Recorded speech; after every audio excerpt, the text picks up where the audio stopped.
ఎన్నికలు జరిగిన సమయంలో రాష్ట్రంలో 100% సీట్లు గెలిచి చరిత్ర సృష్టిస్తామంటూ చెప్పుకున్న చంద్రబాబు నాయుడు వైనాట్ పులివెందుల అంటూ ఒక నినాదాన్ని తీసుకున్నారు. పులివెందుల అనేది జగన్ సామ్రాజ్యం అని తెలుసు, కానీ అక్కడ గెలవబోయేది లేదనే నమ్మకం ఉంది. కానీ వైనాట్ పులివెందుల అనే పదం తమ కార్యకర్తలకు స్ఫూర్తి ఇస్తుందని బాబు గారు ఇప్పట్లో అనుకున్నట్టున్నారు. పులివెందులను కూడా గెలవడం సంగతి ఏమో కానీ అధికారం చేజిక్కిన తర్వాత ఇప్పుడు ఆయన స్టార్ట్ విత్ పులివెందుల అనే నినాదాన్ని జపించాల్సిన అవసరం ఏర్పడేలా ఉంది. లేకుంటే పార్టీ మొత్తం మునిగిపోతుందనే భయాలు కూడా వ్యక్తమవుతున్నాయి. అధికారం దక్కిన తర్వాత ఎన్డీఏ కూటమి పార్టీల మధ్య రాష్ట్ర వ్యాప్తంగా అన్ని నియోజకవర్గాల్లో ఆధిపత్య పోరాటాలు నిత్య కృత్యమైపోయాయి. పరస్పరం కొట్లాడుకునే పరిస్థితులు కనిపిస్తున్నాయి. లిక్కర్, ఇసుక దందాలు వంటి వ్యాపారాల విషయంలో చాలా చోట్ల కూటమి పార్టీల నేతలు సిండికేట్ అయిపోయారని పంచుకుంటున్నారని కూడా వార్తలు వస్తున్నాయి. ఇతరత్ర పెత్తనం చెలాయించే విషయాల్లో తమ మాటే నెగ్గాలని, తమ మనుషులకే దక్కాలని నానా భీభత్స కాండలను సృష్టిస్తున్నారు.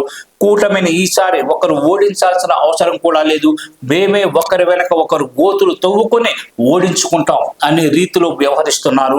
ఇవి ప్రస్తుతం పులివెందుల నియోజకవర్గంలో అయితే పరాకాష్ఠకు చేరుకున్నాయని చెప్పవచ్చు.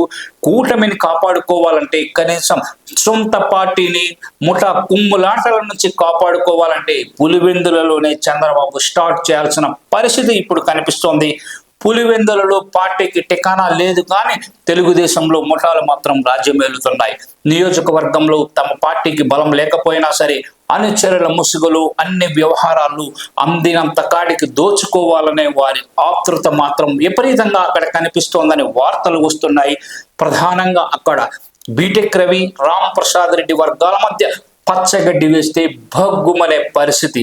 ఇప్పుడు ఇసుక టెండర్ల కోసం, రేషన్ డీలర్ దందాలను తమ అనుచరులకు ఇప్పించుకోవడం కోసం కొట్టుకుంటున్నారు. నిజం చెప్పాలంటే చాలా నియోజకవర్గాల్లో తెలుగుదేశం, జనసేన పార్టీల నాయకులు మంచి సయోధ్యతో కలిసిమెలిసి ఐక్యంగా ఉంటూ వాటాలు పంచుకొని తమ తమ దోపిడీ దందాలను కొనసాగిస్తున్న పరిస్థితి కనిపిస్తోందని వైసీపీ నేతలు ఆరోపణలు గుప్పిస్తున్నారు.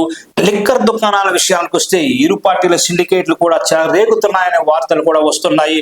అదే సమయంలో ముఠా కక్షలు చెలరేగుతున్న నియోజకవర్గాలు కూడా చాలానే ఉన్నాయని తెలుస్తోంది.